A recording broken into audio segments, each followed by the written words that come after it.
I want to show my intellectualizers how you are recreating emotional loops by suppressing it or intellectualizing it instead of actually letting it come through.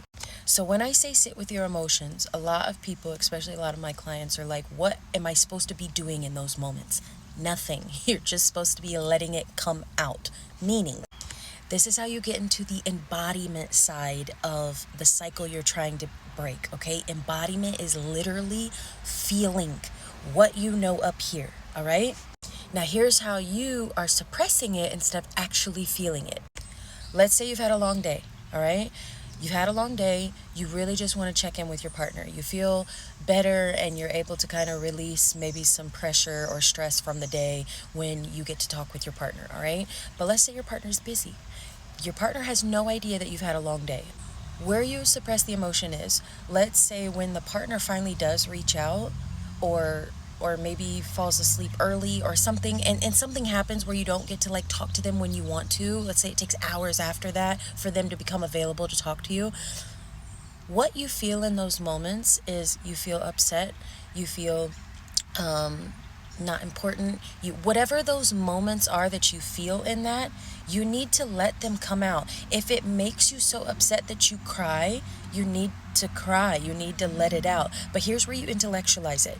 You think, they don't know I've had a long day. This is where intellectualizing comes in. This is when you start immediately trying to understand why you're feeling the way you feel, is when you intellectualize it. So when you start immediately saying, oh, they don't know I've had a long day, I shouldn't be upset because, they didn't respond for hours, but they didn't know anything that was going on. I shouldn't feel this way. I shouldn't feel that way. I shouldn't be, shouldn't.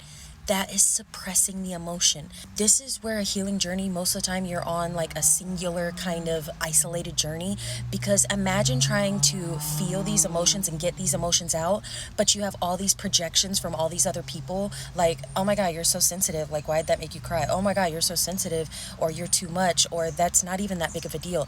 I get it. But you need to feel it. You need to get it out, okay? So you can actually process it instead of keep suppressing it back down, where it's just going to keep recreating an emotional loop for it to come back up. You intellectualize it, say, oh, I shouldn't be feeling that way because it's really not that big of a deal. It's not, okay? It's not. But there is an emotion that needs to get out that you will not allow yourself to feel because you keep thinking it's not a big deal and you're not supposed to feel like that, and you feel too sensitive for feeling it. And if you find yourself doing exactly what I was saying, I have a brand new workshop called Break the Pattern Today, where we get more into the body and more into embodiment, and we get the hell out of up here where we know better but can't do better. This is where my workshop comes in. We do better because we break it on a nervous system level.